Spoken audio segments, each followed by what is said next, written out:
Ó de casa. Ó de casa. Oi, gente, tem alguém aí? Ó de casa. Bom dia, astecas. Como é que tá a vida aí? Como é que vocês estão hoje? Tá, gente? Bom dia a todo mundo, boa tarde. Isso aqui, gente, é um pezinho de cecrópia, tá? Não sei se vocês conhecem a imbaúba, a cecrópia. E ela é bem comum, ela é uma, que a gente chama uma planta pioneira, né? Ela gosta de locais com bastante luz, então aqui em cima tá tudo bem aberto, é ao longo de uma trilhazinha, tá? E ela tem um aspecto bem interessante. O caule dela, ele é cheio de gominhos, quase um caule de um bambu. Então aqui tem um gominho, aqui tem outro gominho, são vários ao longo do caule até lá embaixo. E o caule tem esses furinhos, ou tem possibilidade de...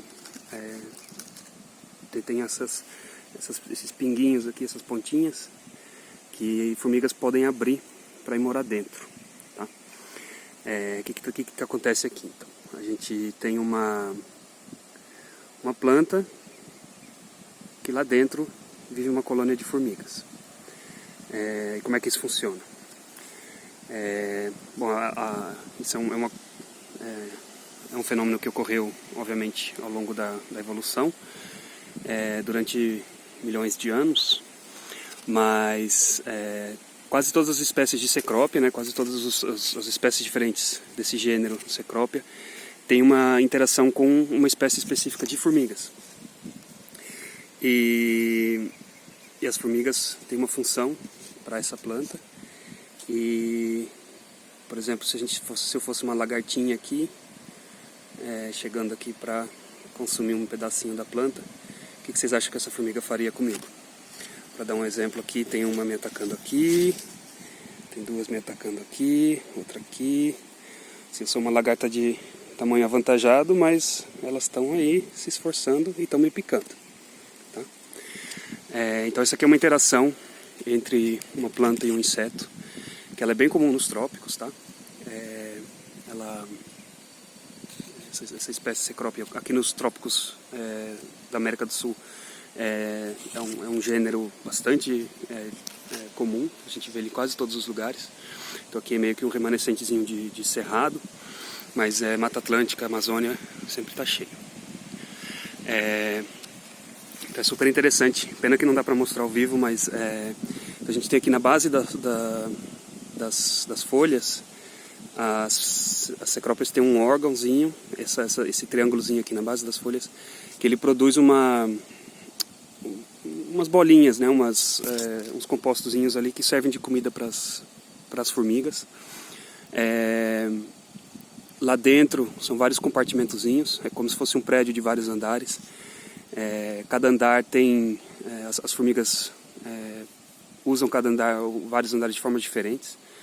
Então tem andares para estocar comida, andares para estocar lixo. Muitas vezes essas formigas elas levam cochinilhas para dentro, e as cochinilhas então moram dentro da planta. Elas são grandes demais para passar pelo furinho, então elas ficam presas lá dentro. Inclusive tem uma formiga agora atacando o meu telefone. Essas cochinilhas então sugam seiva, né, seiva bruta ou seiva elaborada da planta, e as formigas extraem ali também do que sobra do xixi e cocô da cochinilha, elas também consomem aquilo. Tá, então legal. A planta tem um custo, né, ela produz, gasta energia para produzir essa comidinha para as formigas fazem buracos em sua estrutura, e tudo mais. E qual que seria a vantagem dessa planta de ter essa interação? O que acontece é que se a gente põe, vocês viram o exemplo da lagarta, né? O que elas fazem com uma lagarta. Igualmente, se a gente joga sujeira ou coloca coisas em cima das folhas, as formigas vêm e tiram isso daqui. Tá? Esse tipo de interação inseto-planta existem várias. E a gente pode olhar para isso da perspectiva da planta, da perspectiva do inseto, ou da interação. E acho que dá para pensar em várias perguntinhas legais sobre como é que uma coisa afeta a outra, e em experimentos legais para tentar responder hipóteses que vocês bolarem, tá? Acho que é isso.